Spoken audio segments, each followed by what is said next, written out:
6:30. Okay.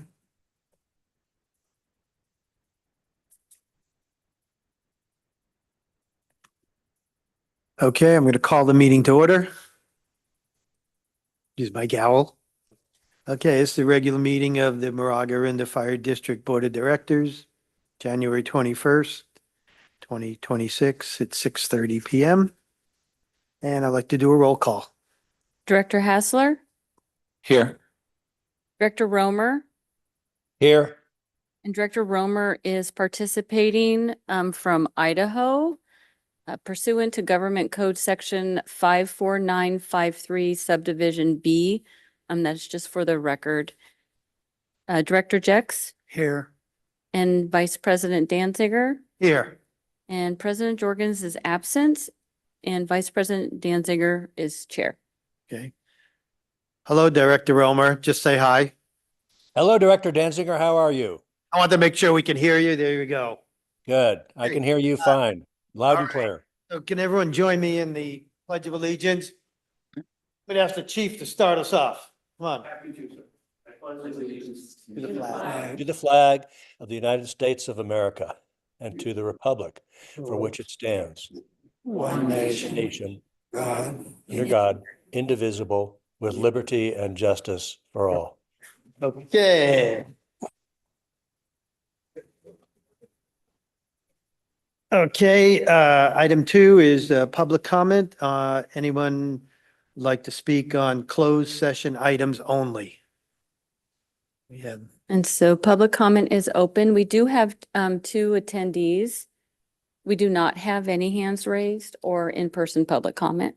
okay, hearing none, I'll close the public comment on closed session items.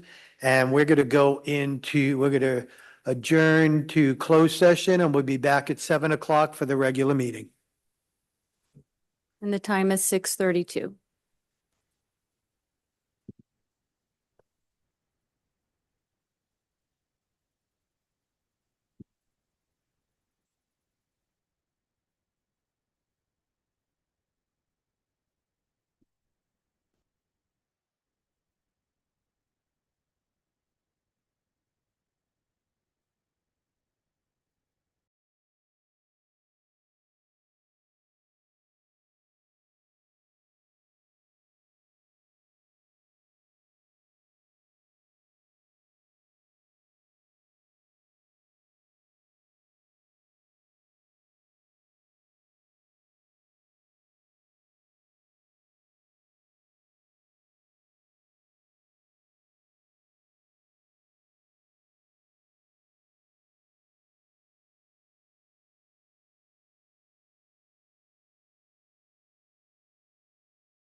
Okay, I'm going to reconvene the meeting and call the meeting to order, and we'll ask for a roll call. Director Hassler, Here. Director Romer, Here. and Director Romer's participating from Idaho, Director Jex, Here. and Vice President Danziger. Here. We had a closed session meeting prior to this meeting, and there's nothing to report at this time. So item number 6 on the agenda is a public hearing. Item 6.1 is a second reading and adoption of ordinance 26-01, adopting the 2025 edition of the California Fire Code, including specified appendices, and as modified with local amendments and by reference, the International Fire Code 2024 edition, published by the International Code Council, and repealing ordinance 23-01, adopting findings supporting the local amendments, and adopting a finding that the ordinance is exempt from review under the California Environmental Quality Act, and also waive the full reading of ordinance 2601, an ordinance of the Moraga-Orinda Fire Protection District, Contra Costa County. So we will start with a staff review. Good evening, directors. Every 3 years, California updates the Title 24 and the Fire District makes local amendments. A public hearing for the first reading of the proposed ordinances at the November board meeting were held at the November board meeting. This is the public hearing for the second reading of ordinance 2601, the 2025 edition of the California Fire Code with local amendments. Minor corrections were made and provided to the town of Moraga and the city of Orinda. No comments were provided. I recommend we waive the full reading of ordinance 2601, and once approval is obtained, it will go to the town, city, and county for ratification. Okay, thank you, Fire Marshal. Board, any questions for staff? Director Romer? No? No. No?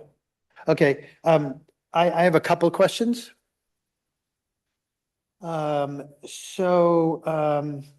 I see that we're adding just a definition of food trucks, which wasn't previously there. And I remember, I think when the chief gave a presentation about applying parts of the fire code to food trucks, that I hope I get this right, but I think that we previously did not have regulations for food trucks, and we're going to have them now. Is that correct? Correct. The California Code did not have the definition for the food trucks. That's why we put it in our local ordinance. The regulations are present in the California Code. Okay, so the regulations of what food trucks have to do, I didn't see that in here. Did I?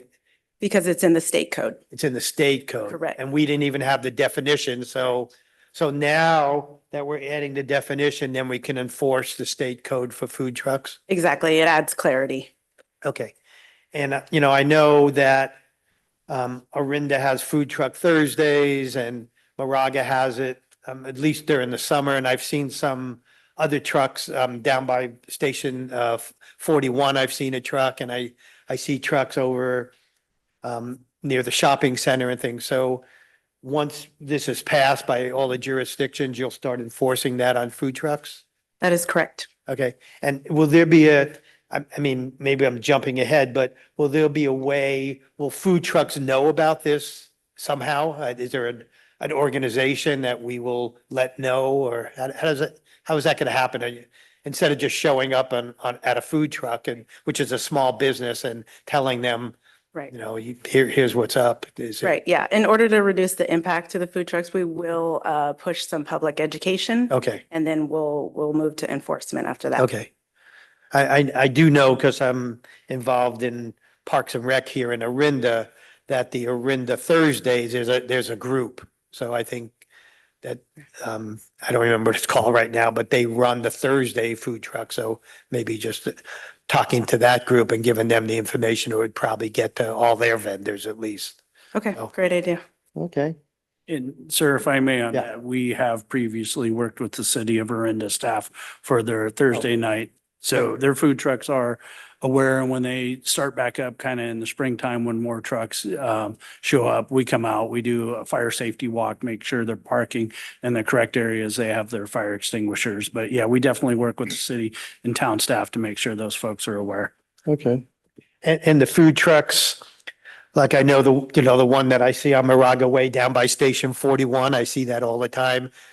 Those are kind of independent. I mean, they're not, I guess you could just walk outside and go tell them, but, Absolutely, yeah. okay.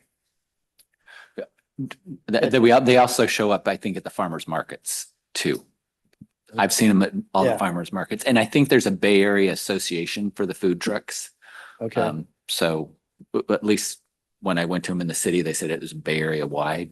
So That's interesting. You mentioned the farmer's market. So the farmer's market, like I know in the Moraga one, they have trucks within the farmer's market. Like I see them selling like rotisserie chickens and things. Is that a food truck?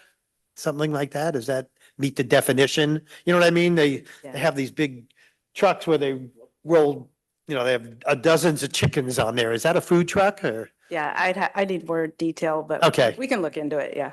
Okay. All right.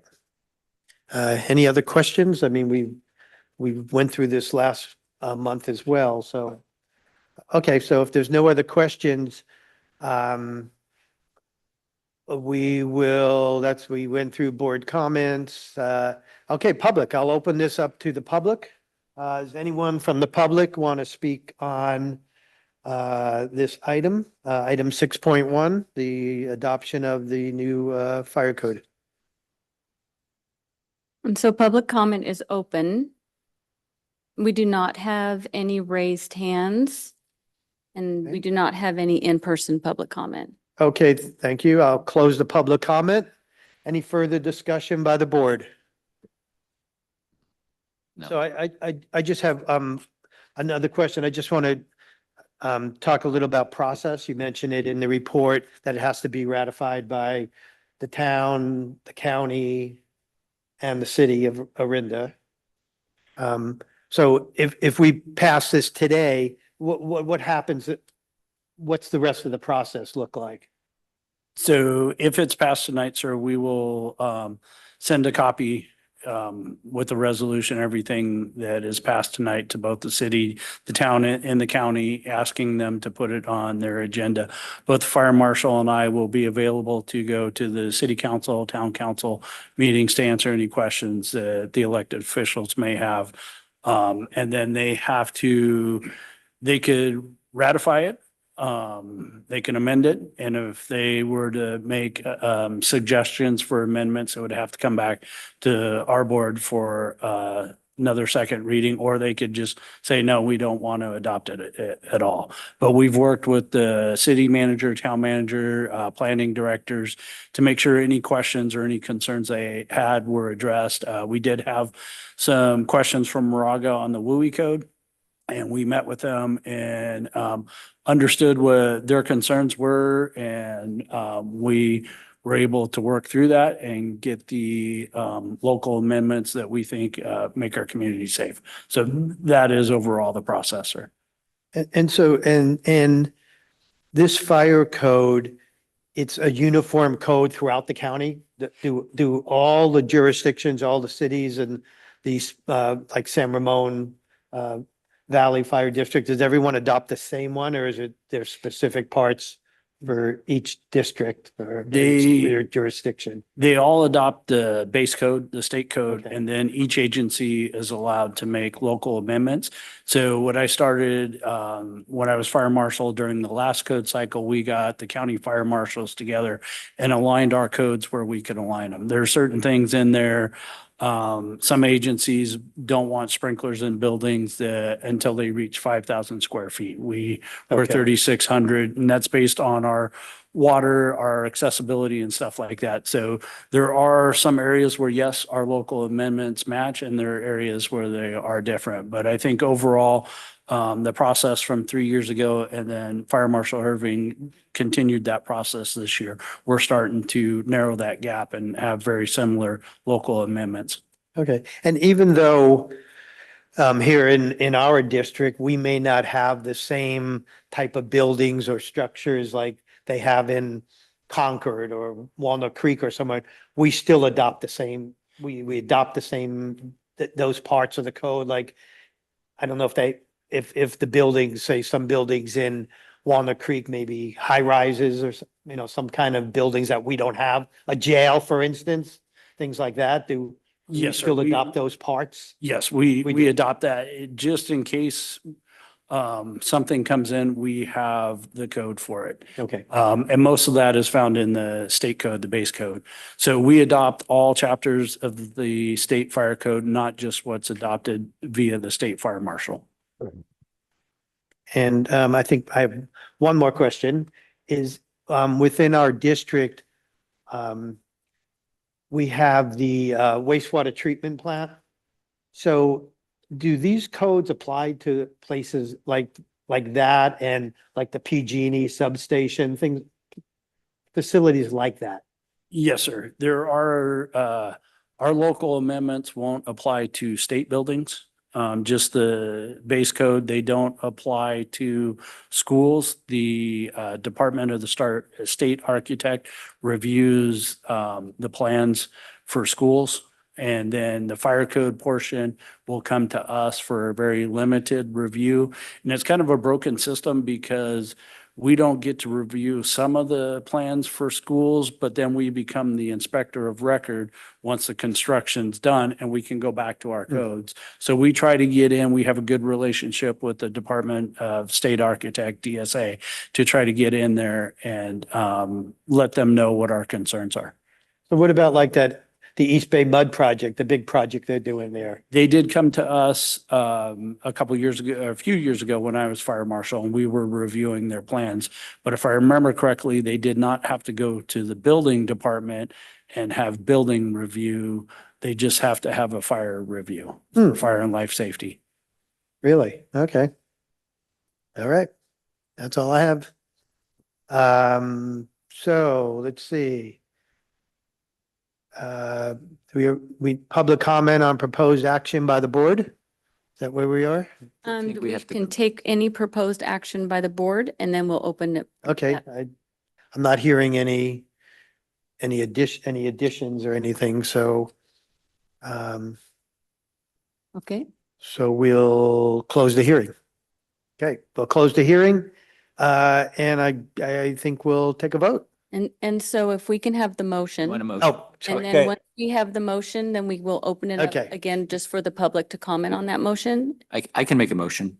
I make a motion, we adopt ordinance 2601, adopting the 2025 action of the California Fire Code, including specified appendices and all modified and local amendments, and by reference, the International Fire Code of 2024 edition published by the International Code Council, and repealing ordinance 2301, adopting findings supporting the local amendments, and adopting the finding that the ordinance is exempt from review under the California Environmental Quality Act. And waive the full reading. Yeah. Oh, sorry, Wave. and waive the, hold on, I'm reading what it is. Waive the full reading of ordinance 2601. There we go. I second the motion. Oh, this is Director Romer. Don't we also have to adopt ordinance 26? There's a section 5 there. Does that need to be read, council? Section 5, adopt ordinance. I did that, though. I Yeah. thought we adopted ordinance 2601. That was the motion that was just made. Okay, all right. Well, this is Director Romer. I second the motion. Okay. Okay, we already got Director Jex, but you better hear that. Thank you. All right. All right, let's take a vote. Okay, and before we vote, shall we go ahead and then open the Oh. public comment on this proposed action? Okay, we'll open for public comment on the action of the board. And we have one hand raised. All right. Can you please state your name for the record?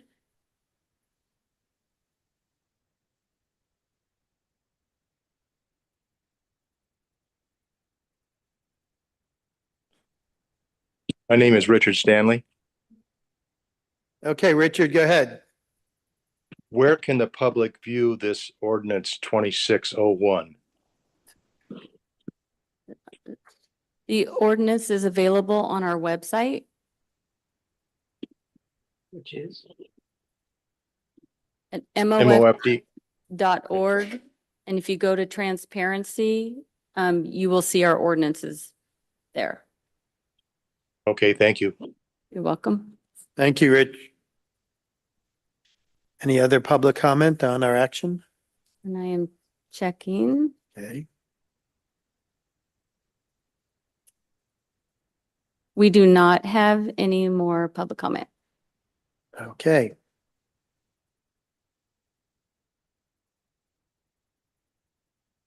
Okie dokie. All right.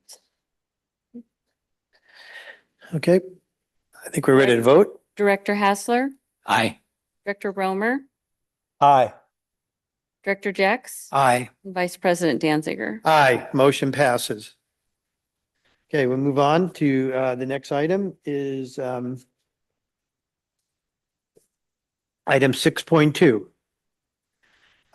This is a public hearing. It's the second reading and adoption of ordinance 26-02, adopting the 2025 California Wildland Urban Interface Code, including specified appendices and as modified with local amendments, and adopting a finding that the ordinance is exempt from review under California Environmental Quality Act, and waiving the full reading of the ordinance. Staff? Good evening, directors. This is the public hearing for the second reading of ordinance 26-02, the 2025 California Wildland Urban Interface Code with local amendments. Minor corrections were made and provided to the town of Moraga and the city of Orinda. No comments were provided. Once approval is obtained, it will also go to the town, the city, and the council for ratification. Okay, thank you. Questions of staff by board? No. Questions? Okay. We've already reviewed this in prior meetings. I just have one question, and right now the state is discussing what we're calling Zone 0. And at some point, if that's approved, is that where this where Zone 0 regulations would go? Or would that be something separate? I'm just curious. That will be a separate It would ordinance. be separate ordinance. Okay. Okay, I don't have any other questions. Any other questions, board members? No.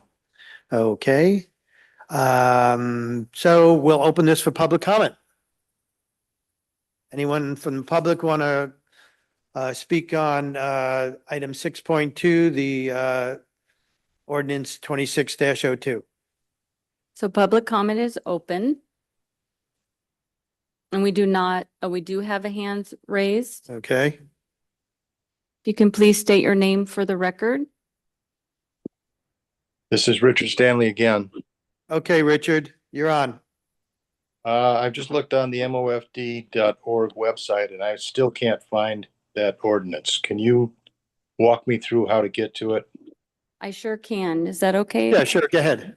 You're on the MOFD website, Yes, and then you'll see our district, and then you'll see transparency. I'm at the home page. I don't see transparency. Is it okay if I Yeah, sure, go ahead. show it? Yeah. Yeah, go ahead. Let's do that.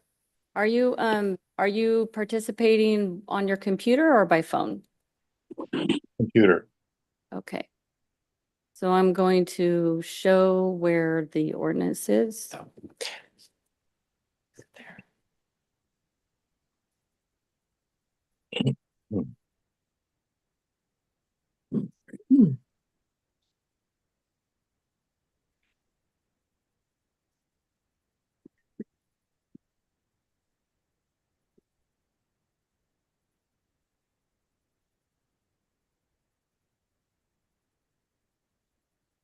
Do you see this, Richard? I see that. Yeah, I guess I didn't. So Okay, Transparency's in the middle. this is the WUI code 2602. And then this is the Fire Code 2601. Great. Thank you. Okay, you're welcome. Thank you, Marcia. Mhm. Any other public comment on item 6.2? We have an in-person public comment. Okay, If you can please state your name for the My name is record. Jeff Bloom. I've looked at some of this, and as we all know, legal language can be kind of complicated. I'm trying to understand a couple of things. One, there's some things about widening driveways, obviously to make it easier for fire equipment to turn around. I'm wondering how that works. Is that just for new construction? Or if you're repairing your driveway, you're going to have to come up to the current code, which I think is 18 feet wide, which can be a lot for existing homes. That's my first question. And I realize this is public comment, but that's a concern of mine. we can direct the staff to answer that. And then the second thing is I'm lost in all these ordinances, et cetera. So how do the existing regulations fit with the WUI code? Because I understand the WUI code is saying, hey, we're this vulnerable wildland urban interface. And therefore we should, and then when we say that, we're following these regulations that have been based on science and politics and everything else that are made at the state level, and we're trying to bring them down to the local level. So I understand that that's what becoming WUI did. But what I'm trying to understand is what happens to all the other ordinances, like for instance, at the state level for zone 0, they don't have 5 feet off the roof. They've got 10 feet away from a fireplace. We've got both, which is good. Obviously we can have something stronger, but I don't want to, and it sounded like you covered that, but I don't want to nullify some progress that we made. Those are my two concerns. That's Okay, I mind staff, you want to address the driveways and that? Yes, sir. You might have to repeat the second question. The first one was on existing. So the codes only apply to new construction. So if you were going to do a project on your property where you're replacing a portion of your road, you would be allowed to build to the standard that the road was originally approved to. If you're going to build a new home on the property, that would trigger the new codes for the access as well as all the new codes for the building. So as long as you're kind of working with what was previously approved, then you don't have to meet the new codes. As to the second part, the WUI code, what the state did is they took the portions out of the residential code, the building code and the fire code that dealt with WUI building construction and some other things, defensible space, and all the stuff you found previously would find in Fire Code Chapter 49, Building Code Chapter 7A, and Residential Code 337. So they took all that stuff and they put it in one code book to make it easier for the end user instead of going back and forth between 3 different codes. But then they also, in the WUI code, added some of the Board of Forestry regulations, their fire safe regulations that were found in Title 14. Those only apply to the very high fire hazard severity zones. So if the state were to adopt, say, Zone 0, it doesn't live in the WUI code, but the WUI code tells you where to apply that standard. And if there is standards that differ in the WUI code and our fire code, as you said, the 10 feet, 6 feet, and there are areas we tried to do our due diligence to make sure we found those, but it is absolutely possible we could have overlooked one. The more restrictive would apply, and the code language in Chapter 1 says that the more restrict, if there's a conflict, the more restrictive code applies. Did that answer your question? yeah, thank you. And those are good questions. Thank you. Okay, any more public comment on item 6.2? We do not have any more hands raised or in-person public comment. Okay, I'll close public comment.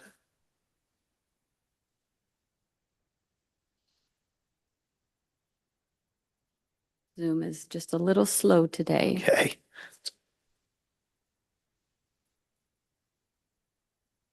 There we go.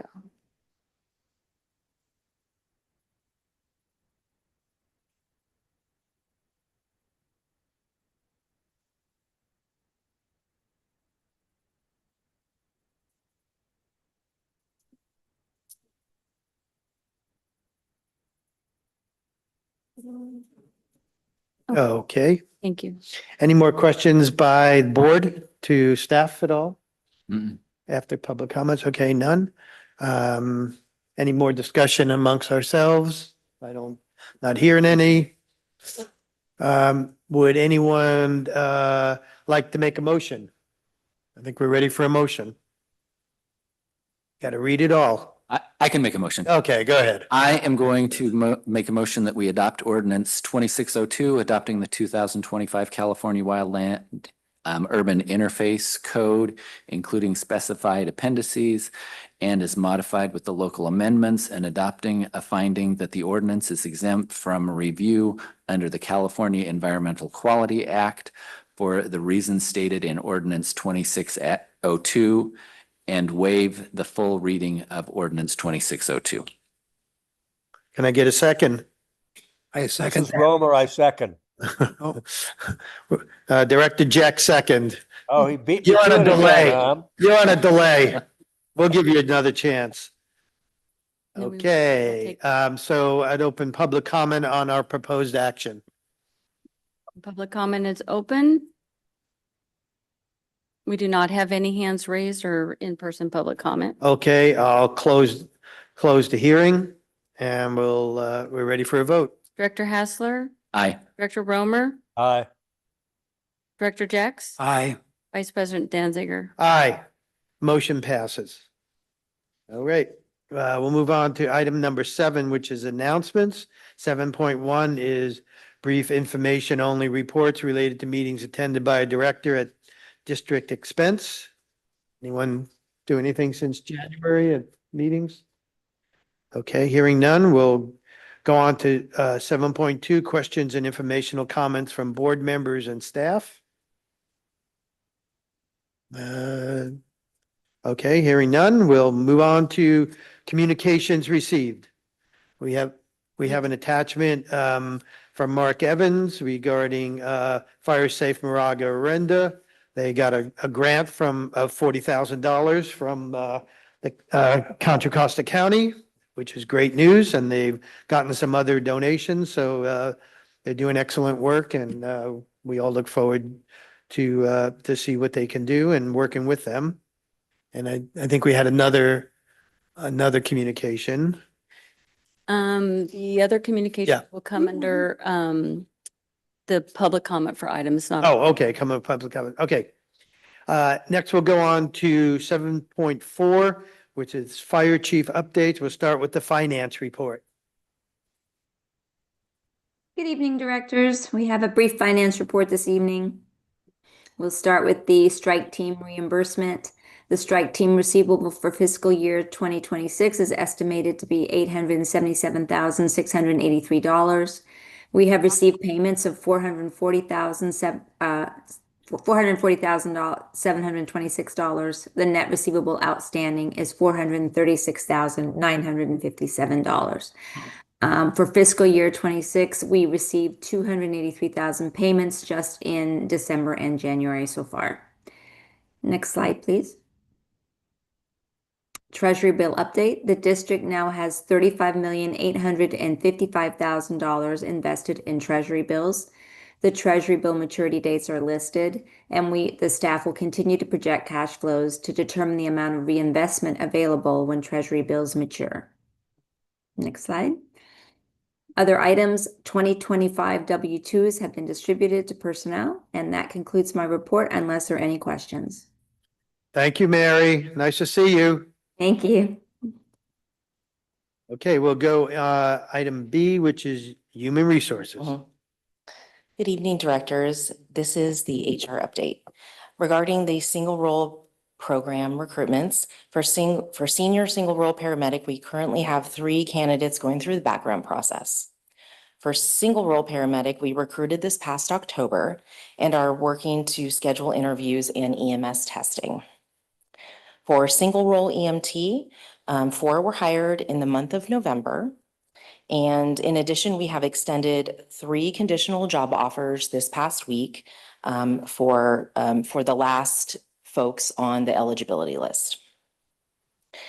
A promotional opportunity for Fire Engineer Paramedic 2 was released on January 13th with a filing deadline of April 13th.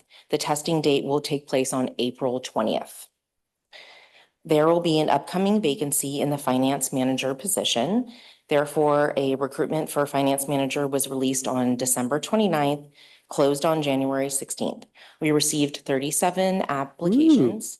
And we are currently working through the screening process and scheduling the oral board interviews.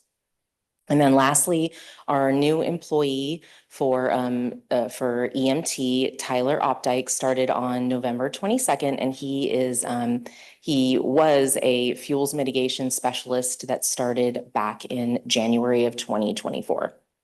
That concludes my update, unless there are any questions. I have a couple of questions. Anyone else? Okay, so Tyler is now EMT. Correct. Do we have a vacancy for his former job? We do, yes. Okay. Mhm. Is that open yet or not? It is not open yet. Not open Mhm. yet. Okay. Any anticipation of when that might? Yes, sir. We're working through that process to Okay. see when everything aligns. We're trying to work on the single role Okay. hiring and interviews, and then work to schedule the fuel mitigation specialist interviews as well. We didn't want to duplicate them or do them at the same time. Do we have a list for that or no list? No. There's no list. Mm-mm. Okay. And so you said we have 3 conditional job offers out there. Mhm. Have the candidates gotten back to you yet or not yet? Yes, they have all accepted as Oh. of this afternoon. So now they're going through And backgrounds? yeah, so now they'll go through the background process. All right. Mhm. Well, thank you. Okay, thank you. Okay, fire marshal report, which was very extensive this month. Yes, good evening, directors. I'll be presenting the year-end report for 2025. This report represents MOFD's commitment to creating a fire-safe environment through education, inspections, and collaborative partnerships. Fire prevention is a shared responsibility that requires action from every member of our community. The data in this report demonstrates how the community largely responded by working alongside MOFD to reduce fire risk and strengthen resilience, while also highlighting areas where continued outreach and engagement are needed. First, let's start with complaints. Complaint activity has increased steadily over the past 3 years, reflecting greater public awareness and highlighting community fire safety concerns. Secondly, staff conducted nearly 3,000 exterior hazard inspections last year. The number of inspections that passed on the initial visit nearly doubled from 2024, demonstrating the effectiveness of our education efforts and how simple a conversation about fire safety with the resident can make a meaningful difference. Next slide, please. For state mandated inspections, they show a positive trend toward compliance, with schools and apartment properties increasingly collaborating with MOFD and recognizing the benefits of fire safe practices. All 21 St. Mary's College dormitory inspections were completed and in compliance for 2025. We have already begun annual inspections for 2026 and seen a drastic decline in the number of violations of each dorm. All 15 school inspections were completed in 2025, with 9 schools in compliance currently. Staff completed 41 R2 apartment inspections, with 36 achieving compliance. Next slide. For property transfer inspections, they have increased steadily over the past 3 years, reflecting continued activity in the local real estate market. For plan review activity increased by approximately 46% from 2024 to 2025. With the 2025 code cycle taking effect on January 1st, 2026, the district saw the typical surge in plan review submissions last year in the year leading up to the code change. And when plan review increases, construction inspections also increase. And that's what we experienced in 2025. Next slide. MOFD grant programs have been thriving. The district has responded to steady chipping requests throughout the year. We experienced an increase in home hardening grant requests specifically after the LA fires and doubled the number of residences served in 2024. Our volunteer community has grown from 30 to 38 wildfire safety ambassadors, and 538 assessments were completed last year. They continue to support the community by educating residents through assessments and guidance. Their work helps increase compliance with fire safety regulations and supports the district's mission to reduce wildfire risk. Next slide, please. And lastly, this slide represents the last 2 years of St. Mary's nuisance alarms. I have emphasized the seriousness of this issue to St. Mary's staff and proposed a fire code compliant solution to reduce the impact on the community and the 911 system. Yet no action has been taken. Continued outreach and engagement remain necessary. End of my report. Any directors? Questions? So 3,000 inspections next year, this year?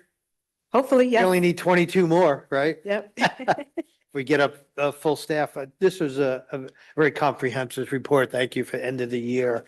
Sure. I have just a couple of questions. Because I ask it every time. I just want to ask about e-occupancy, Yes, schools. yes. So here we are halfway through the school year about, and we still have 9 out of 15 compliant, Yes, which means 6 not compliant. Correct. Are we talking like minor infractions, like, fire extinguisher expired and things like that, or are we talking big deals? I mean, it's half the year already, so. correct. 2 of the schools have 1 outstanding and they're working towards, they've been in constant communication. 4 of the schools, the Moraga schools, are working towards compliance, but it's been very slow. Because just going through their process, I mean, I ask this all the time. I know Yeah. about schools because I don't know, I can't remember the last time I saw all the schools compliant, even through the summer. I mean, Right. so what does it take? I mean, what does it? The violations are minor in nature, the fire extinguisher, not signing the monthly tags, things like that, the height requirement, not meeting that requirement, the evacuation maps, not having those updated, but they're more extensive than the other 2 schools. Okay, So okay, the number's greater. okay. I'm sure you'll stay up on schools and 'cause Correct. I'll ask you next month. Yes. We'll see if that number changes, okay? I did note on, just a comment on, the December code enforcement. No juniper or bamboo listed on there. That's great. Hey, that hasn't happened in a while. But that's all I have. I have a question with regards, go back to the slide on school, not the schools, St. Mary's. What's the program to deal with that? I mean, it's been a headache for 2 years, 3 years. or longer. Yes, sir. It's been a issue for multiple years. I am gonna have a meeting with the school president to go through this. And as you'll see, there's some months where it's really low. And then there's months where I think it was October of 25, where we had 25 nuisance alarms. So my hope is that they've had a changeover of staff, that we can let them know the significance of these violations and that this needs to change. When we instituted the fee program, And we reached out to our partner agencies in the Bay Area. And those that used to have a problem said the problem went away when they started charging a fee. It got the attention of the schools. That hasn't happened with St. Mary's. So we've tried education. What may need to happen is we come before the board and ask the board to declare the St. Mary's campus a nuisance, a public nuisance. And that's a pretty big step. So we want to make sure we've exhausted all other efforts before we come to the board and say their campus, their fire and life safety systems aren't being maintained, they're a public nuisance. And, you know, if we continue to have excessive nuisance alarms, we take the systems out of service and they have to do a fire watch. And that's a pretty drastic action. So I want to make sure that I've exhausted every tool in the toolbox before we make that request of the board. Oh, what's the time frame for that? I'm hoping to get a meeting scheduled in the next couple of weeks with the president. Good. I mean, if you look at these though, especially the last quarter of the year, there's an alarm every other day. A Yes, sir. false alarm every other day. Sometimes Right. multiple times in a day. Okay, We'll there's have sometimes 3 or multiple times. 4. And is it because of the systems are inadequate, antiquated, or is it like kids pulling alarms? I believe that's the A case. lot of, I would say there's 2 big things. One, they have a very old system that haven't been updated to the modern standard. And then they have issues with kids burning food and stuff like that, that there's an educational component. You know, the school can absolutely work to change the behavior of their students. Okay. Anything else? Thank you, Casey. Thank you. Next we'll go, item D is operations. Good evening, directors. I'll be giving tonight's operations report. Marcia, if you don't mind, go back for just one moment.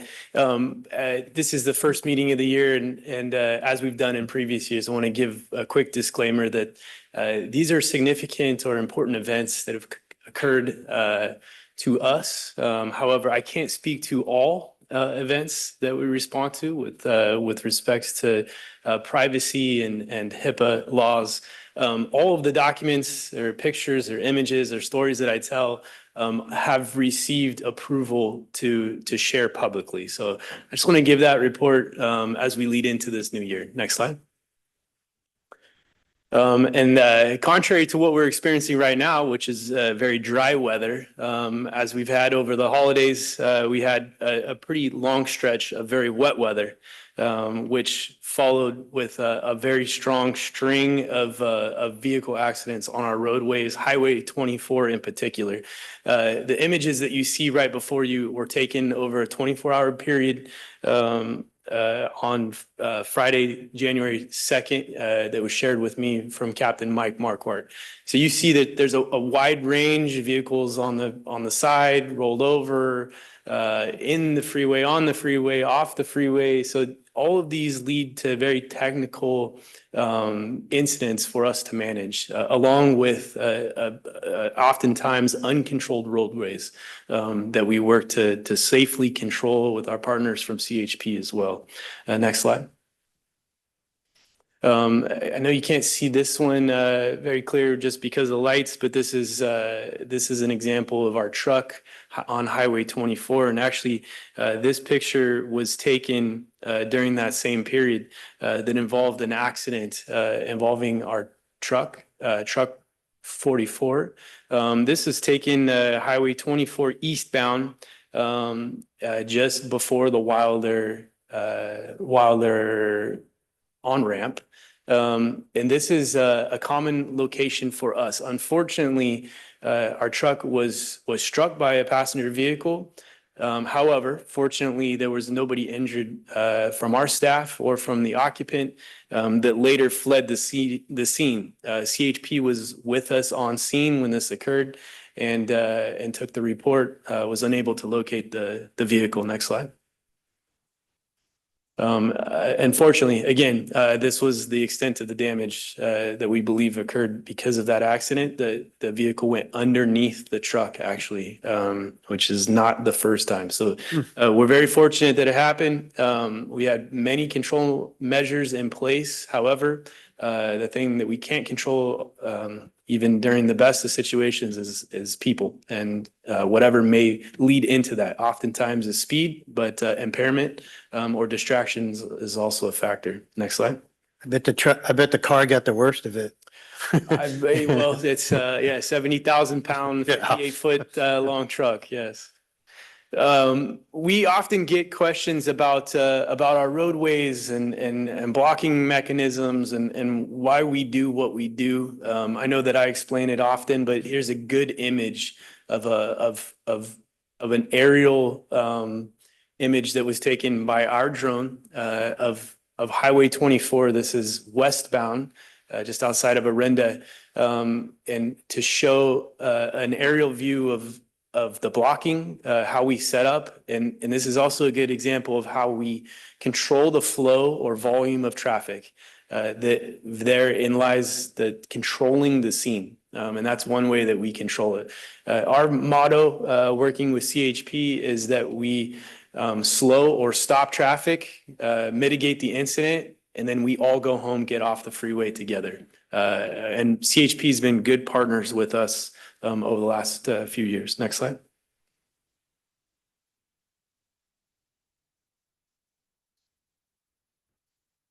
On Tuesday, December 16th, Medic 45 officially transitioned to a single role paramedic ambulance. This change eliminates the need for cross-staffing of engine 45 and allows for our engine to operate fully dedicated fire suppression personnel while simultaneously enhancing our service delivery methods. So I'm going to deliver more of a staff report. These are a combination of our senior single role, and EMT staff. This is a big day for us, and if you couldn't tell by the smiles on their face, we're happy to have them join our team. Next slide.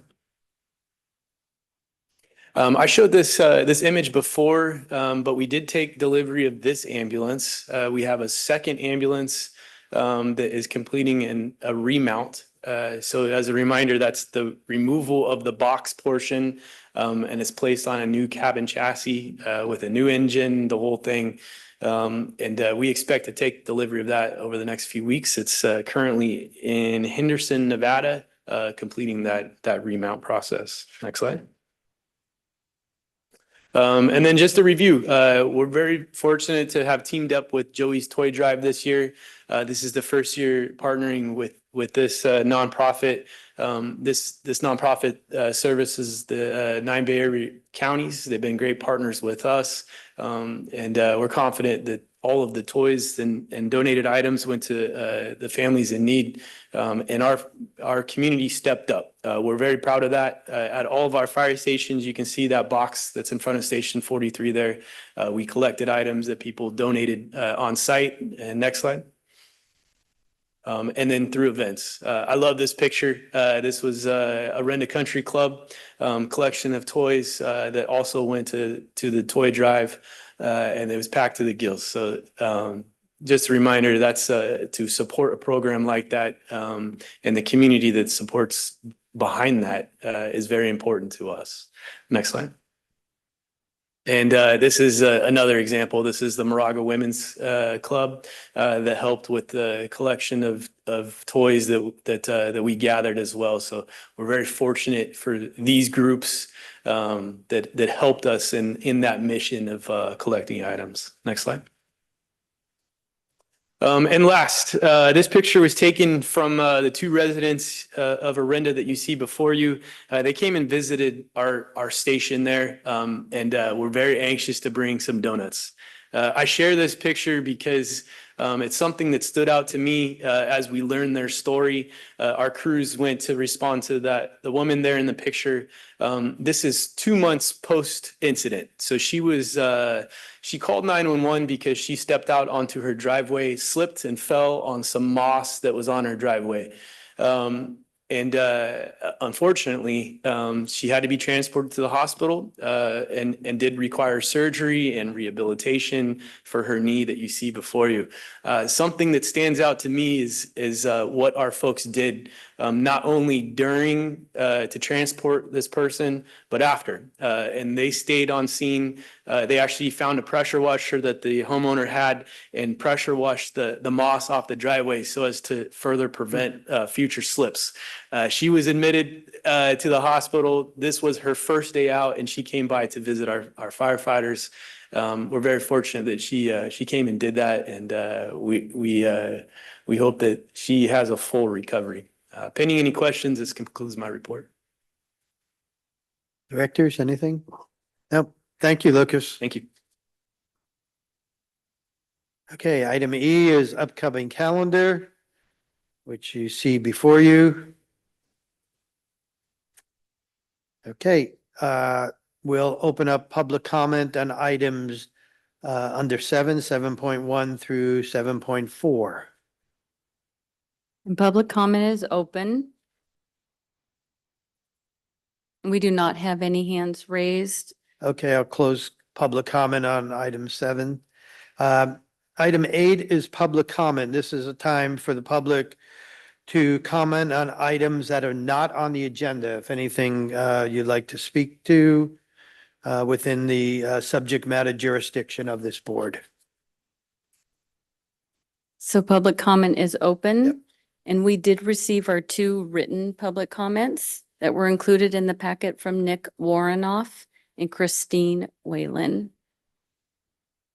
We do not have any in Okay. person. And what about that other comment? That will be under item, Oh, next item. Okay. Okay, so I'll close item 8, public comments, and 8.1 is written public comment. Yes, and those were the 2 written public. That comments was the I just public, mentioned. okay. Mhm. We'll move on to item 9, which is consent agenda. Does any director want to pull anything from the consent agenda? We have 9.1 through 9.9. Okay, hearing none, open public comment on the consent agenda. So public comment is open. And we do not have any hands raised or in-person public comment. Okay, I'll close public comment. Can I get a motion on consent agenda? I move we adopt item 9. 9, consent Okay. agenda.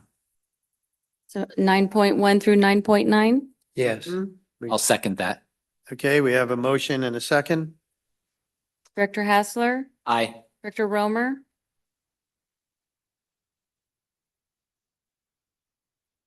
Director Romer, Excuse me, I had to unmute. Director Jex, Aye. Vice President Danziger. Aye, consent agenda passes. We'll move on to item 10, which is the irregular agenda. 10.1 is discussion regarding reestablishing the MOFD Reserve Firefighter Program, developing a high school recruitment pathway. Good evening, directors.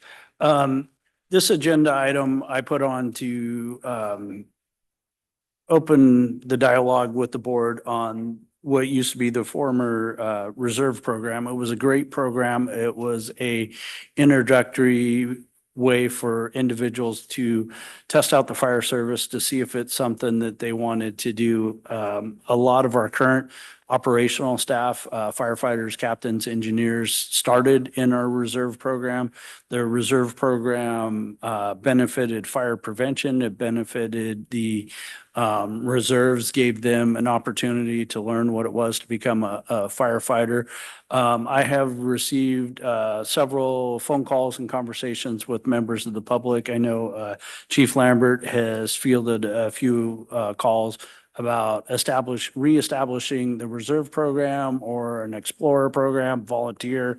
The public really doesn't know, but they know they liked what used to be there. So staff, we are preparing the next fiscal year's budget.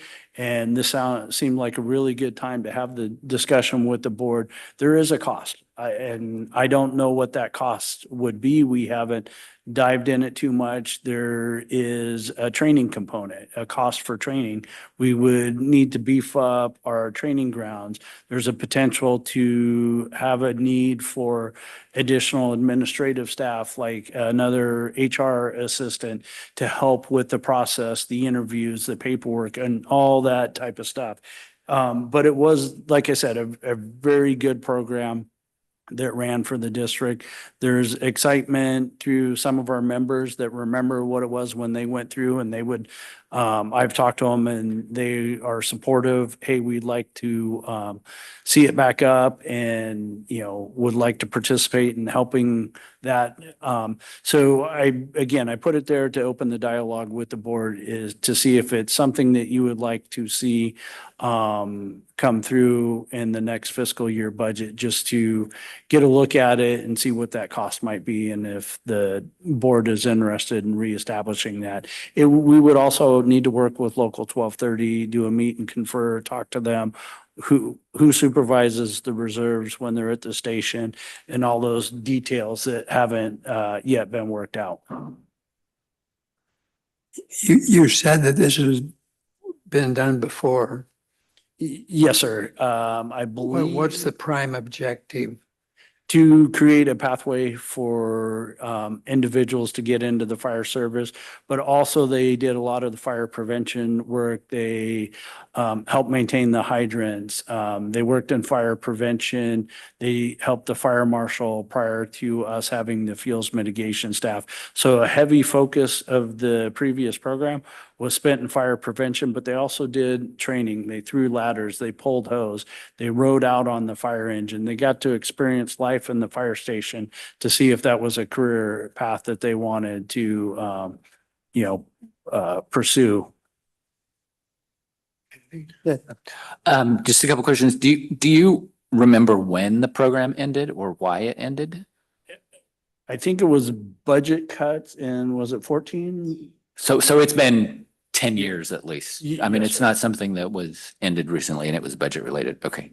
And then this is like the programs, the students come voluntarily, or are these paid positions? The previous program, the positions were paid. They weren't Okay. full-time benefited employees. It wasn't a safety retirement, 20-hour employees. And when I looked at the previous salary schedule, it was like $11.50 an hour. So that tells you how long ago the program was, because Yeah, exactly. minimum wage has definitely gone up. And do they work every day of the week, or is it something that happens during the school? It happens during the school year, or just a couple? We would have to visit that. I would not want it to be more than 20 hours a week per reserve.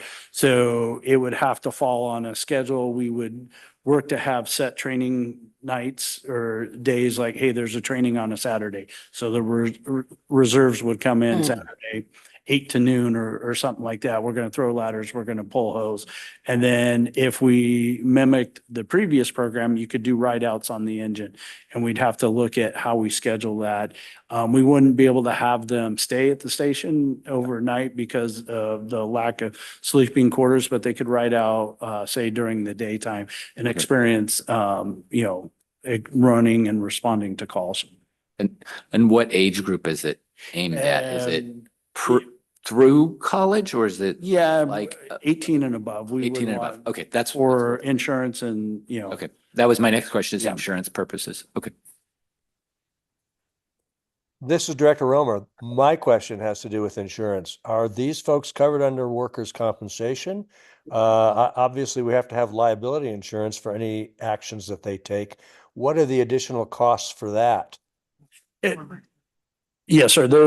I couldn't tell you what the cost was for that. We haven't dived into that level of detail yet. There would have to be some workers' comp, if they were training and they tweaked a shoulder, throwing a ladder or something like that. So yeah, there's a lot of unknowns, but again, before I had staff spend a lot of time and effort, Right. diving into that, I wanted to have the conversation. Was this something the board was even interested in pursuing? Would this be a program that would also be open to trade school? It would be open to individuals that are looking for the fire servicer. So yeah, and it could also be a way to feed our single role program that, hey, you come be a reserve. We could create a career pathway. You're a reserve, you're an EMT, you're a medic, and then you hop into a firefighter role. Do any other fire districts around have a program similar? Do we? Confire Confire and does have- San okay, Ramon. Okay, so there would be maybe a template even. Yes, sir. What the program looks like versus us going back 12 years to find, okay. Yeah. I applaud the idea, the concept. I can't imagine with our current staffing model that we could do this with the present staff that we have. So I would be, I mean, I'm not going to say I oppose this, but I think the cost is probably going to be prohibitive, is what I'm thinking. And I think there's a lot of other questions. I mean, does it target local residents, and, is there maybe the model that Contra Costa uses, maybe we can funnel to there and, with something, I don't know. I just think, though I think it's a good idea, and I know there's a lot of people, young people who are interested in careers in the fire service. I mean, with our current structure, I don't think we could take this on. I'm not sure how it was done before. So. I mean, do you think it should be investigated or to know the cost, or you think it's too high to begin? I have no idea. I don't yeah. even know what the box is around this, so. Yeah.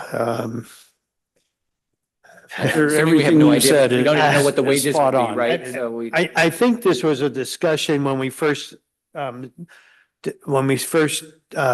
talked about the single role program. This was going to be a piece of it as a possible, program within that single role. There's no, even if we did this, there's no guarantee that these people are going to come work for us. They, could go over the hill to Oakland or wherever once we train them. So, And as you said, sir, staff, I mean, the single role program, the facilities, staff is tapped out. Yeah. And add more to it, but it was previous discussion. So I wanted to, I felt it was appropriate to bring it forward Yeah. for discussion. And it's something we could revisit as we prepare, in a year if things are aligning better. Well, yeah, I think. Chief, this is Director Romer. I like the idea in principle, particularly given the fact that it could augment both our, it could be a feeder role for the single role paramedic and do some fire prevention work. So I think it's worthwhile exploring. We just don't have enough information on cost. And I'd like to see some more information on the cost and benefits. Okay. But I do wonder if the timing is more around the budgeting time than possibly Yeah. now, just, when we're Is- figuring out budgets and costs, just have this. as Yes, an sir. item in. I didn't want to have staff spend time on it to bring in a budget and Yeah. have the board go, no, you haven't talked to us about it. We're not even interested in I don't that. know what. So that's why as we were preparing our process for the upcoming budget cycle, I thought this was a good opportunity to at least start the discussion, and we can come back with some further information and numbers. And Director Romer, if I may, sir, this wouldn't augment our operations staff, but it could absolutely augment our fire prevention staff, help out in that role, but they would not be firefighters. They would not be. Oh, no, I understand that. Okay. I'm sorry if I didn't articulate it properly. That's what I meant to say. That's my understanding. Yes, sir. We're on the same page on that. At an earlier meeting, we had a discussion in terms of some difficulties we've had of recruitment. Is this intended to augment or enhance our recruiting activity, period. It absolutely could be used as a tool to help augment our recruiting.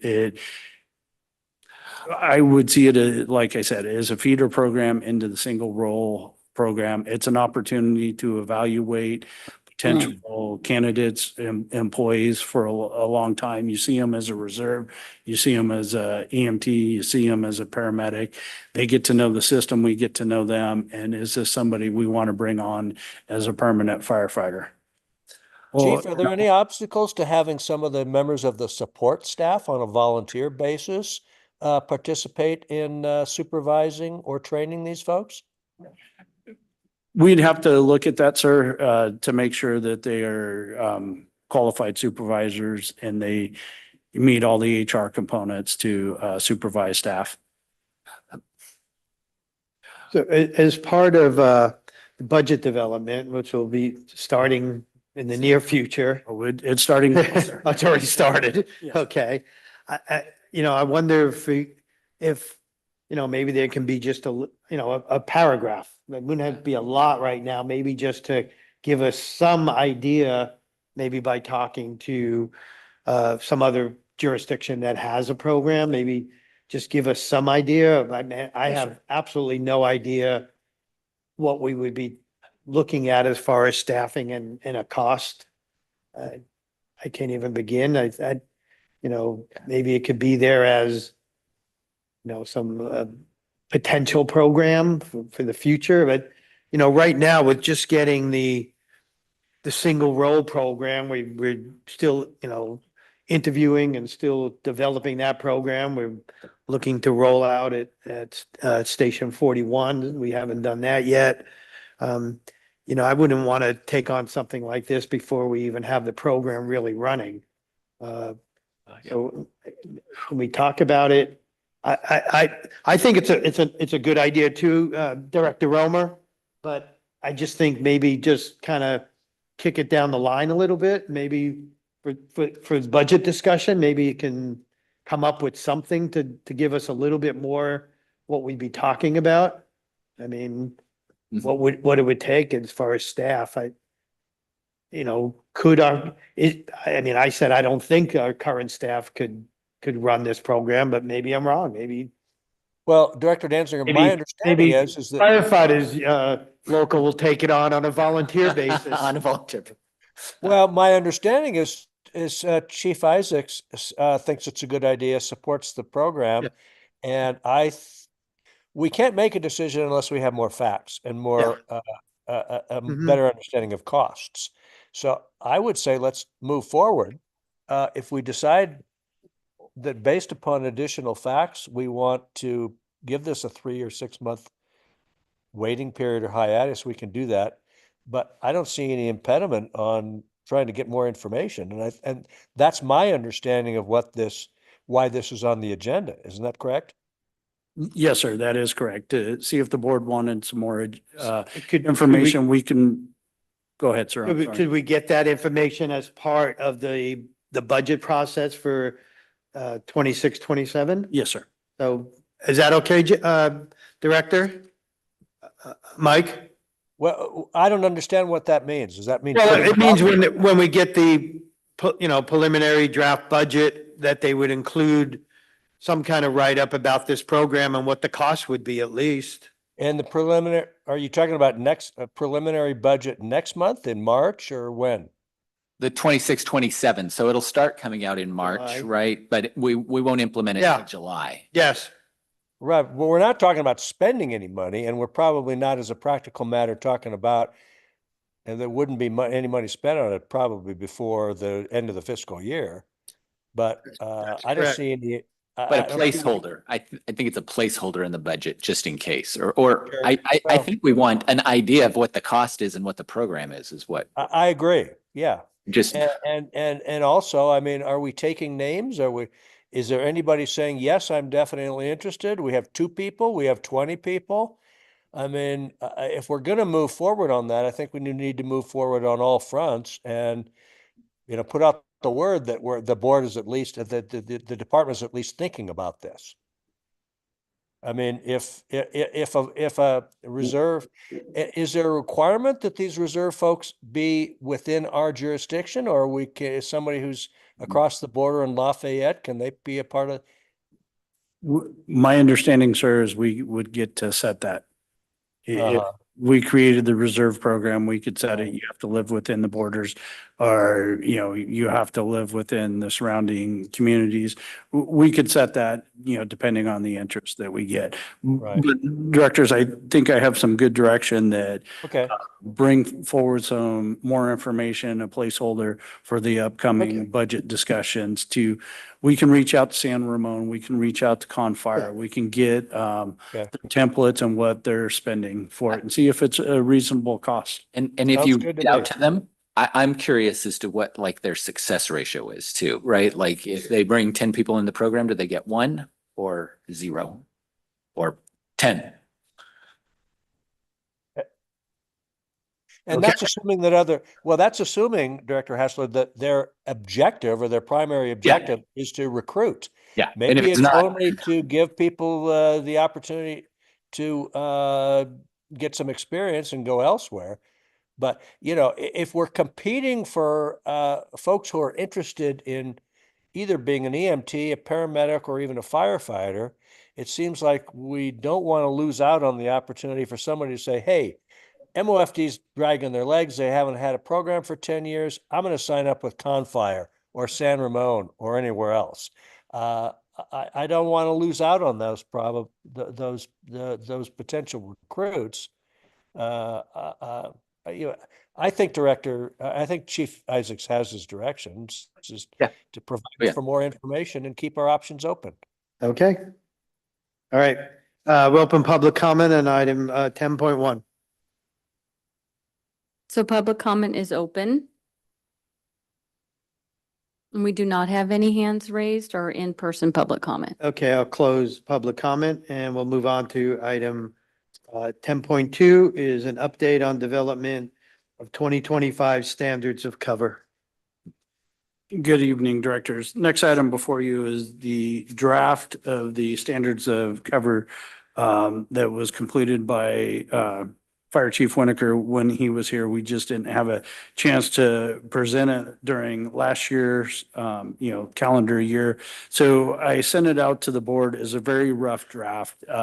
Staff tonight is just looking for some input on the methodology of how the findings were, how we came to those findings, and if those findings were what the board was looking for, or if the board wants to see different findings or a different methodology. Again, it's a very rough draft. The report doesn't have the numbers from 24 or 25. We're working to get those put in there with the charts and everything. But it was really just to open the discussion on the methodology and the findings. This is Director Romer. Chief Isaacs, I think it's a great start, and I applaud your efforts in doing it. It's obviously missing some maps. For example, the earthquake map, it didn't appear on my draft, but I'm guessing that that's something that just needs to be filled in later, correct? Yes, sir. There's several charts and maps and stuff like that we need to update and put in there. Again, Okay. it was a very rough draft, but we wanted to get the point across and take any detailed direction the board may have. And I thought you made some very good points about the software and the technical updates and the transition from, I forget what it was, from the one system to the other, that it's a good opportunity to start working on those things as well. So again, I think it's a great start, and I applaud your efforts. And Yeah, I agree with Director Romer. Great start. This is a pretty significant document that's only done every 10 years. Last one was 2016. I think there's, a lot more that needs to go into this. Things like you said, the maps and something about the single role. And I think there's more information. And honestly, we just got this on Friday. And so I think, I pulled out the previous one, and I have it here. I was going through it, trying to compare it to this new one. And I still have work I need to do on this, and I think we all do. So, if no director minds, and we're missing one of our directors now, who is usually quite opinionated on items like this. If no director minds, I would just want to put this over till next month and give us more time to look at the document and have some, some comments that we can use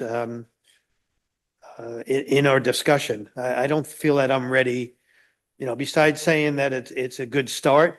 There's a lot more work I think that needs to be done. And including, I'll just throw this out too, I think we need to discuss the possibility that we want to bring in an objective, other party, a consultant to help us with this project, so.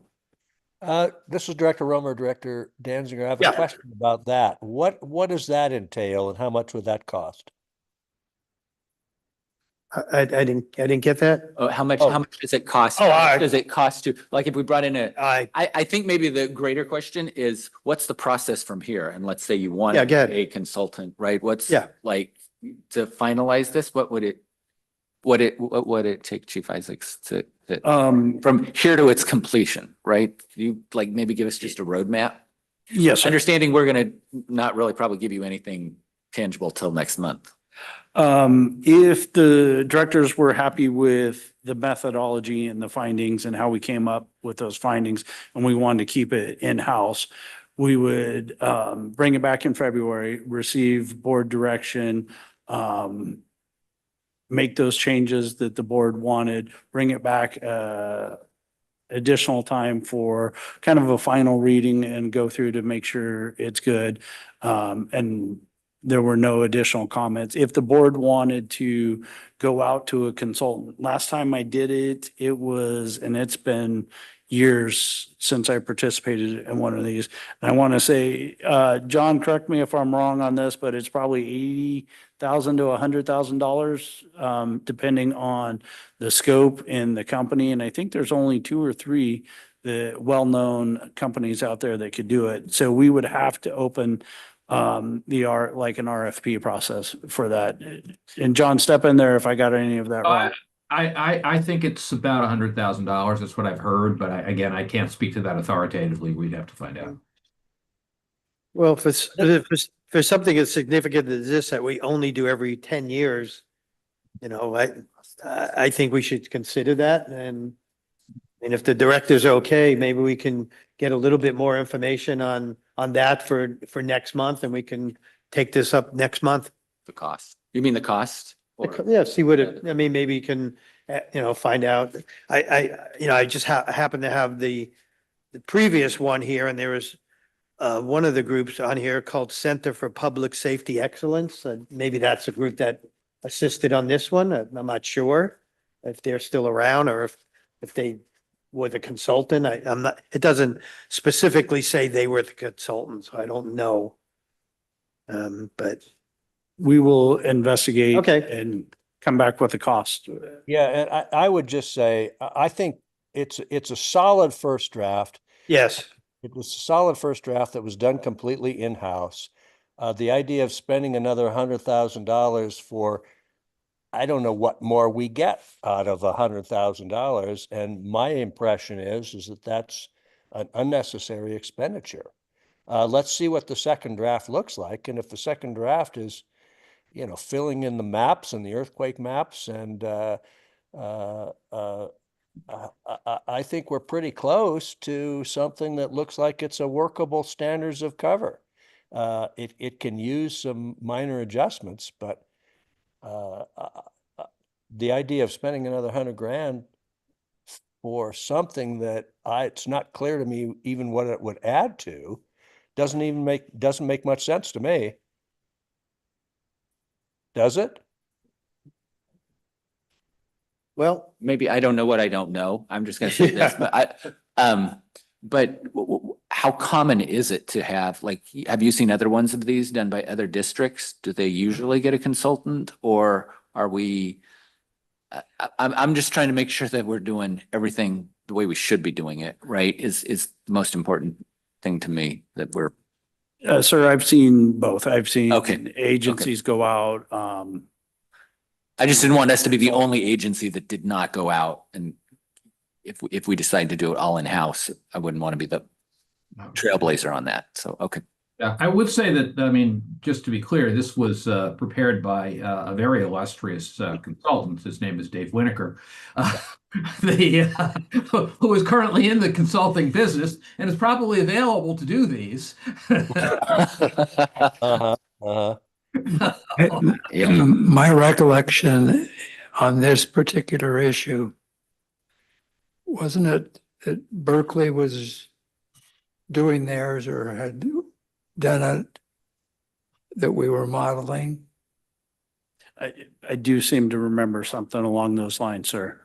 That when Chief Winokur was doing this. I he think was, that that's watching what Berkeley do theirs. my recollection was.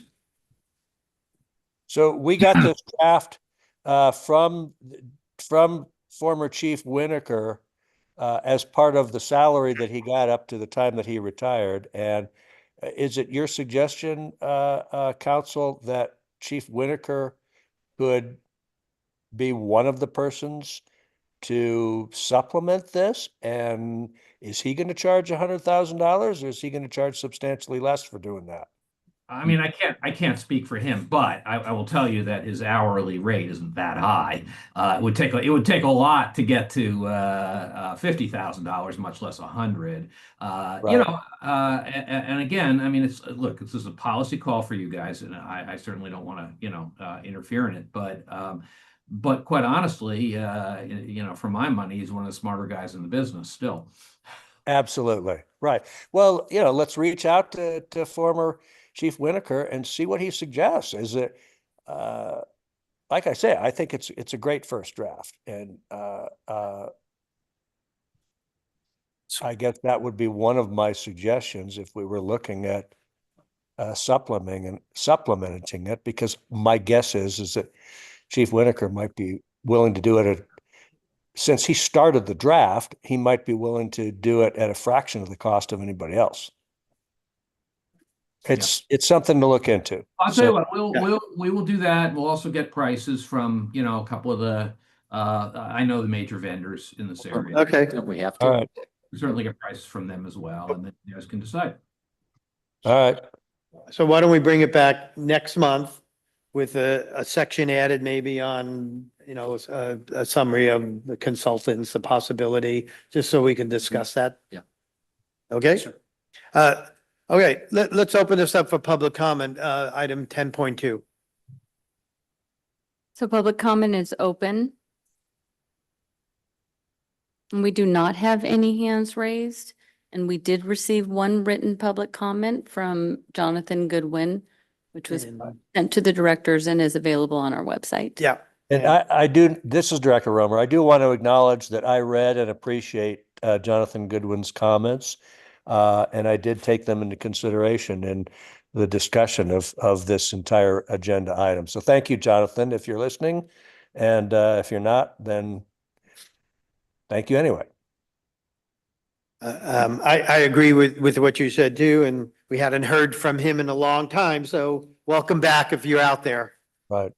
All right, so I think that's it for this item, right? We can move on to item 10 point, yeah, we 10.3. closed the public comment and moved on.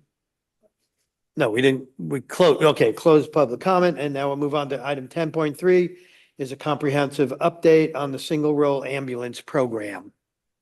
Directors, at the last board meeting on November 19th, the request was to complete an informational overview of our single role paramedic and EMT program. The staff report prepared for you tonight for your review is a review of where we stand currently. As I mentioned in our operations report, on December 16th, Medic 45 officially stood up and transitioned to a single role paramedic ambulance that's in service today. This eliminated the need for cross-staffing Engine 45 and provided a dedicated ambulance to the city of Orinda. Just a brief overview to support the staff report.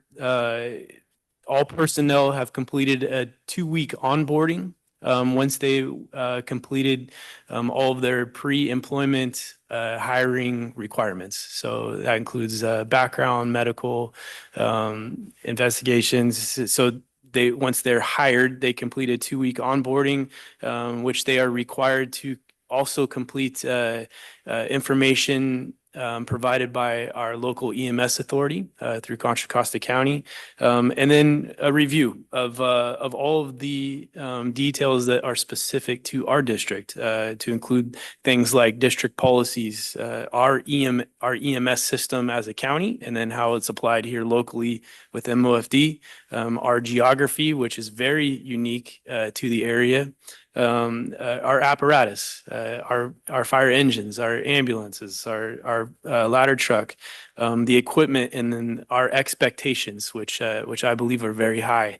Clinically, all single role paramedics to date have successfully completed the required 5-call evaluation. That's an EMS evaluation that's led by our firefighter paramedics and captains to make sure that they meet the minimum standards and protocols for a pre-hospital ALS system and policy compliance, and then ultimately what's best for the patient. All employees are currently on an 18-month probationary status where they are working through to complete task books.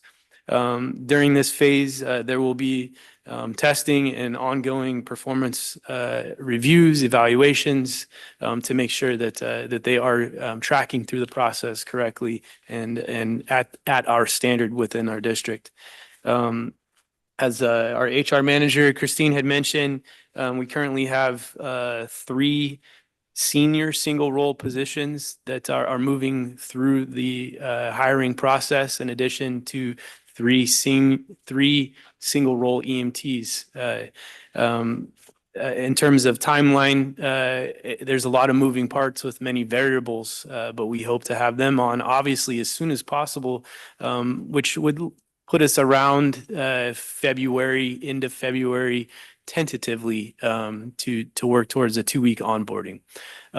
After that phase of the 2-week, moving forward, as I mentioned, what we've done with the previous employees, they need to complete a 5-call EMS evaluation, which can be done depending on the call volume, sometimes very quickly, if it happens to be busy days, or sometimes over time, and that's at the mercy of the 911 system. We expect that to take a period of time. Chief Isaacs has set the goal of standing up Medic 45 before fire season, which that will put into line to moving into Medic 41, which is the next phase of the program. In collaboration with our local 1230 partners, during this phase that we're currently in, we're receiving feedback from our firefighters, from our staff, from our labor union of things that we may not have anticipated, and to develop policies that will help us further navigate this as we continue to strengthen the program. Pending any questions, this concludes my report. Directors? I was Yeah. just going to say, sorry. Yeah, Deb. What kind of policies are you looking at? Like, do you have like a for instance for us to just? Yeah, so there's a number, and like I mentioned, so we are governed by local EMS authority that receives their authority through the state, and that's for pre-hospital. So there's policies and procedures that we are obligated to follow for clinical purposes, pre-hospital, that we have to abide by, and those policies change. So that's one example. We therefore have to adopt those policies and procedures as well. In addition to, we have our own policies and procedures, such as staffing, how we fill vacancies, how we the requirements that we are obligated to provide to our staff with HR components associated, and then operations as well, where they fit into our team being non-suppression, where they fit into, for example, our freeway system, and things like that. So there's quite a few that it kind of touches, and we work to navigate. And you're working through those now still, right? Because Yes, sir. I mean, we Yeah, couldn't it is. anticipate everything, I assume. Exactly. Yeah, a work in progress, and again, credit to our folks that have helped with feedback to develop those, and it will continue to be a work in progress. Okay. I have a few questions, kind of specific questions. Is Medic 45, do the two people on the ambulance, do they go to calls alone, or they have to go with a firefighter medic at this point? Yeah, so all EMS calls, our response is our closest fire engine. Yeah, and but closest ambulance. On the ambulance specifically, the staffing is with, as I stated, as of December 16th, is with single role employees. Okay. So we have a little bit of a mix currently as we're working to bolster and train individuals, but it is at minimum one EMT and one paramedic, single role. Okay, and at the point, hopefully before, June or July, when Medic 41 is staffed with single role, is there places for the firefighter medics to go? Are there vacancies? Yes. Will there be vacancies, or? Yes. Through attrition, we currently have vacancies, and we expect additional vacancies through attrition in days and months to follow. So that's 6 spots, right? Correct. Okay. And let's see, I was interested in knowing a little about the cost associated with the program. And, maybe that can be even with the budget, later on in the springtime. But I'd like to see, it would be fine to do it with the budget documents. I'd like to see it broken down a little bit. We all know what firefighter medics, what the cost is, when you factor in retirement and unfunded liability and benefits and everything. But I really don't know what it is for this single role program. And so, if we can develop something later on, it doesn't have to be next month, maybe as part of the budget, just to kind of break out a sheet and just show us what the single role program looks like cost-wise. I'd like to see that. Yes, sir. And we know what the job description is of our ambulance supervisor, but I would also like to know a little bit about, how does that work? I don't expect you to just tell me right now, but maybe I can ask for another agenda item later, but I'd like to just know how it's working with the supervisor and challenges and, how it's going for him. Certainly. If you have questions, I'd be happy to answer them now. If you'd like to in the form of a staff report, we certainly can help provide that. I just said generally want to get a feel. How does it, you're not the supervisor, but how's it working with Niels? Is it? I'm not the ambulance supervisor, but he does report to me. He reports to you. So, So, just, yeah. So we're very fortunate. Niels Tangolini comes to us by way of City, County, San Francisco. He's a 35 plus year career paramedic. To receive somebody like that to our staff we're fortunate to receive somebody like that with the attitude that he brings every day consistently walking through the door. we're very fortunate.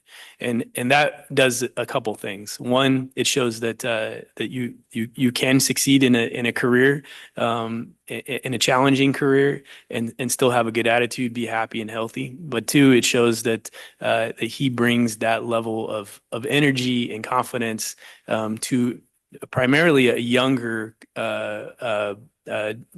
job classification.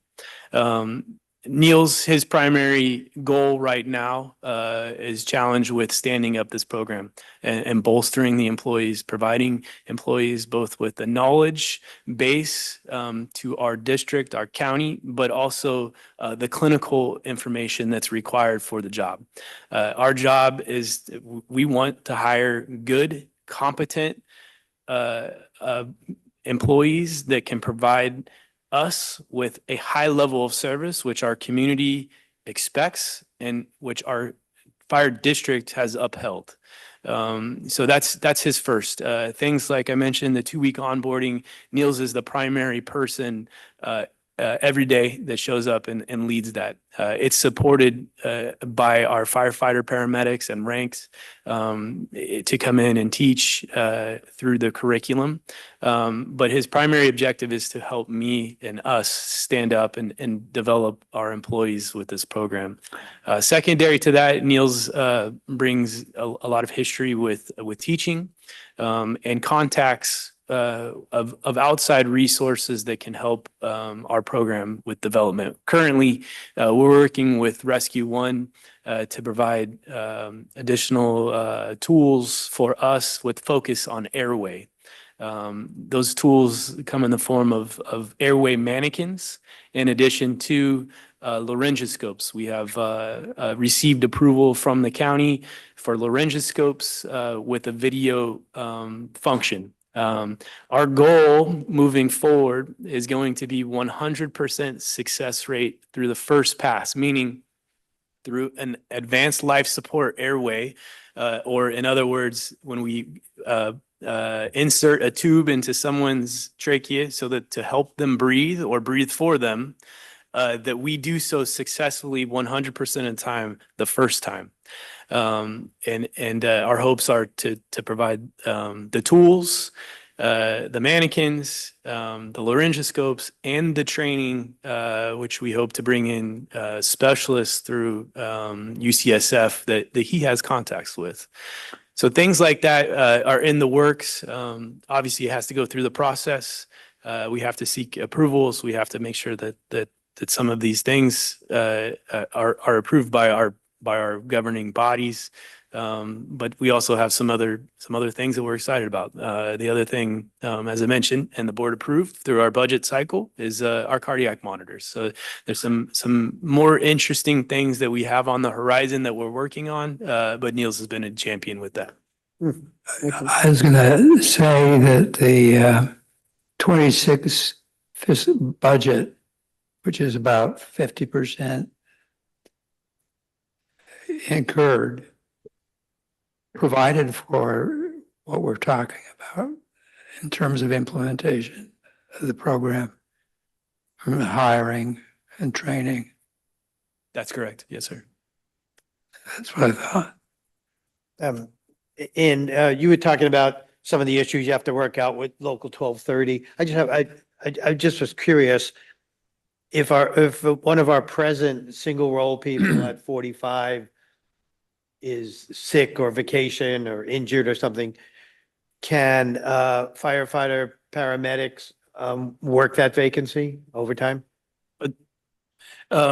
Yes, sir. We are working with 1230 right now to create a process of how we would staff a vacancy. Okay. And we would offer it first. The proposal that we're working through with labor is single role voluntary, P1 paramedic, firefighter paramedic. They have to be a P1 because the P2 paramedics in their MOU can only work as a primary paramedic for 4 hours. So the P1 paramedics would get an opportunity. Then we have discussion and we're working out the details that if we don't have a voluntary person take it, can the ambulance supervisor step in? They're not a 1230 representative. Obviously, 1230 has some concerns with that and we understand and we're trying to address those. Then we do a mandatory for the single role. And then the question also becomes, do we mandatory a P1 paramedic? That is something we don't want to see. But the flip side to that is we don't want to downstaff. We increase the level of service that we provide to our residents. Okay. So to go back to a cross-staffing model, one, we're not even sure if our contract with LIMSA would allow that. And then we've increased the level of service to the citizens. Do we want to tell the citizens, no, today we're not going to provide that higher level of service? Oh, okay. So those, we're working very closely and I think 1230, we're in weekly meetings and we're having really good discussions and they are a partner in this. They've helped us with the training, with the interviews, with the onboarding. They have stepped up big time. We've had captains leave their station to go and 5-call folks at Station 45. So 1230 has been a good partner in this process. Okay. And I get one more question. 18-month probation, you said, for these folks. Is the captain at the stations, they're like their supervisor, are they the one that does the evaluations? And I mean, I know it's probably input from other people, but do the people on Medic 45, is the captain responsible for them? Is the captain the supervisor, basically? Yes, sir. Yeah. And as outlined in the MOU, the captain is the supervisor. Okay, so not the ambulance supervisor, it doesn't do that part. No, the ambulance supervisor provides an assistant I would frame the ambulance supervisor as an outreach to the captain to support the captain. Okay, And particularly with clinical issues, so or details or more information to assist with trainings and things like that. And he's done a great job with that as an ally, as a support to the captain, to the battalion chief, to assist with more details. that's great. And I just thought of one other thing. So the people who are working at 45 now, the single role people, do they perform the other like activities at the station like the firefighters and engineer do? Do they sweep up and wash and, clean their rigs and take a turn in the kitchen? Are they integrated into the firehouse? They Is certainly are.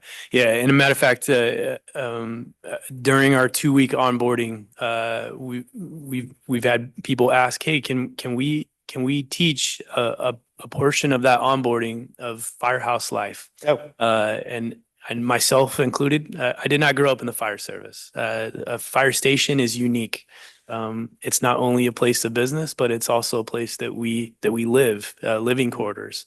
So to cover topics like that, expectations before they step into a fire station for what could be the first time, and living quarters and kind of these idiosyncrasies that general public may not know.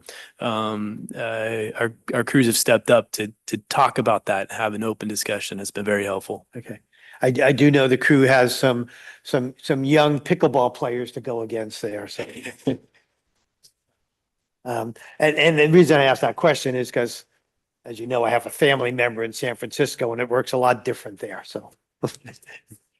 Okay, that's all I have. Anyone else? If not, we'll open up item 10.3 for public. So public comment is Public open. comment, yeah. We do not have any hands raised or in-person public comment. Okay, thank you for the report. We'll close public comment and we'll close 10.3. We'll go to item 11, committee reports. We'll start with the audit committee. And Nothing right now, okay. Ad hoc committee facilities, we have not met since this year yet, and so nothing to report there. I'll go on the other one. That was the administration office. This next one is Station 41. We have not met, nothing to report. Station 45 have not met, nothing to report. Ad hoc committee grant program to promote district activities. Director Romer? We did meet, we did have a meeting in December, and I think we already Yeah. reported on that, but we haven't haven't any meetings since. So I don't think there's anything new to report. Okay, thank you. 11.6 is the ad hoc committee. Basically, that's the 2x2, Orinda and MOFD. Our meeting that was tentatively scheduled for like last week, the beginning of last week was canceled, and we have not had another one. We have a new mayor in Orinda, Mayor Iverson, and we're waiting to schedule that.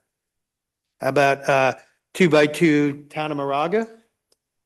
We don't have anything to report, but I know we need to schedule a meeting. Yep, they have not had a meeting yet. Okay, open up public comment on item 11, committee reports. Public comments open. We do not have any hands raised or in-person public comment. Okay, we'll close public comment and we'll go to item 12, requests for items on future agendas from directors. Anything going once, Nothing. twice? Okay, we'll close that. Okay. Do we need to open that? We don't, okay. And now we go to item 13. I'd like to get a motion. I'll make a motion, we adjourn. A motion to adjourn. Second it. Okay, and before we take the vote, I would just like to adjourn this meeting in memory of Dr. Martin Luther King Jr., who dedicated his life for equality, justice, nonviolence, and his words and actions inspire us to dream of a world where kindness, acceptance, and understanding triumphs over hate. And the Martin Luther King Jr. Holiday day was this past Monday, and that President Reagan signed that legislation in 1983. Director Hassler, Aye. Director Romer, Aye. Director Jex, Aye. Vice President Danziger. Aye. Thank you, everybody. We're adjourned. Thank you, everyone. Okay. 8:46. Because I took